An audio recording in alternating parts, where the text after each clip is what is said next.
शेतकरी मित्रांनो, राज्य शासनाच्या माध्यमातून राज्यातील अतिवृष्टी पूर परिस्थितीमुळे बाधित झालेल्या नुकसानग्रस्त शेतकऱ्यांना पहिल्या टप्प्यातील मदतीचे वितरण करायला सुरुवात करण्यात आलेली आहे.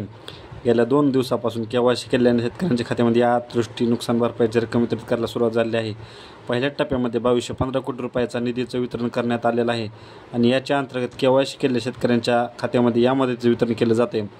मात्र मदत वितरित केली जात असताना शेतकऱ्यांच्या खात्यावरती नुकसान भरपाई दिली जाते की शेतकऱ्यांना भीक दिली जाते, असा एक प्रश्न शेतकऱ्यांच्या माध्यमातून उपस्थित करायला सुरुवात करण्यात आली आहे.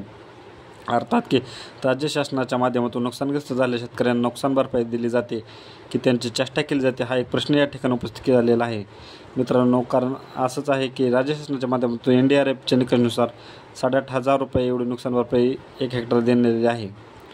नुकसानग्रस्तांना दिली जाणारी हेक्टरी 3 पर्यंतची मदत आता 2 हेक्टर पण दिली जाणार आहे आणि हे सर्व होत असताना कमीत कमी हेक्टरी 8,500 रुपये तरी खात्यात येणं अपेक्षित असताना या शेतकऱ्यांच्या खात्यामध्ये 25,000, 3,000, 35,000, 60,000, 6,000 अशी मदत या ठिकाणी वितरित केली जाते. मित्रांनो, एकंदरीत आपण जर पाहिलं तर नुकसान भरपाई वितरित केली जात असताना तलाठ्याच्या माध्यमातून पंचनामे केले जात असताना नुकसानीची टक्केवारी नुकसानग्रस्त क्षेत्र हे कमी जास्त दाखवून या सर्व प्रकारच्या शेतकऱ्यांना मोठ्या प्रमाणात फटका या ठिकाणी बसत आहे.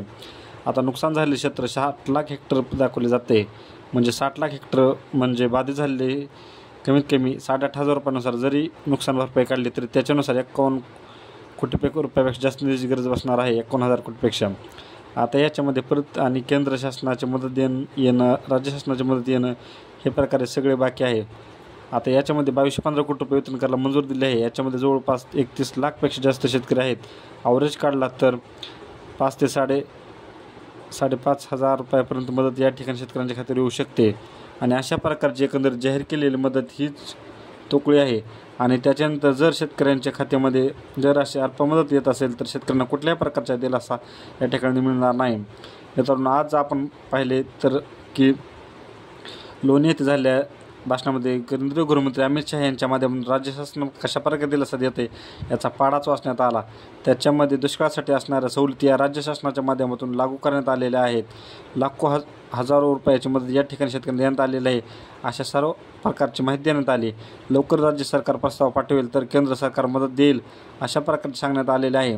परंतु हे सर्व होत असताना ही जी काही दिली जाणारी मदत ही जरी इतकी अत्यल्प जर दिल्या जात असेल तर शेतकऱ्यांच्या शासनाचा कुठल्याही मदतीची या ठिकाणी अपेक्षा राहणार नाही आणि शासनाकडून शेतकऱ्यांना दिलेल्या जाणाऱ्या या मदतीच्या माध्यमातून शेतकऱ्यांना कुठलाही दिलासा मिळणार नाही. त्याच्यामुळे राज्य शासनाच्या माध्यमातून पूर्णपणे आकलन केलं जाणं गरजेचं आहे. झालेल्या नुकसानीचं गांभीर्य लक्षात घेणे गरजेचं आहे आणि त्या अनुषंगाने थोडा उशीर जरी झाला तरी चालेल, परंतु योग्य ती मदत शेतकऱ्यांना नाही करणं गरजेचं आहे. मित्रांनो, शेतकऱ्यांच्या खात्यावरती आलेले 2200, 2300, 2,500, 3,000, 4,000 रुपये हे शेतकऱ्यांना रब्बीच्या हंगामासाठी बियाणे घेण्यासाठी सुद्धा पुरेसे ठरू शकत नाहीत. या पार्श्वभूमीवर निविष्ट अनुदान या शब्दाचा अर्थ कुठेतरी साज होईल अशा प्रकारे शेतकऱ्यांना बियाणे, खते किंवा त्यांना लागणाऱ्या शेतीच्या कामासाठी जी काही गरज आहे ती पूर्ण होईल अशा प्रकारची जर नुकसान भरपाई सरकारनं देणं गरजेचं आहे. अशाच माहितीसाठी माझ्या चॅनलला सबस्क्राईब करा. धन्यवाद. आपला दिवस शुभ जाओ.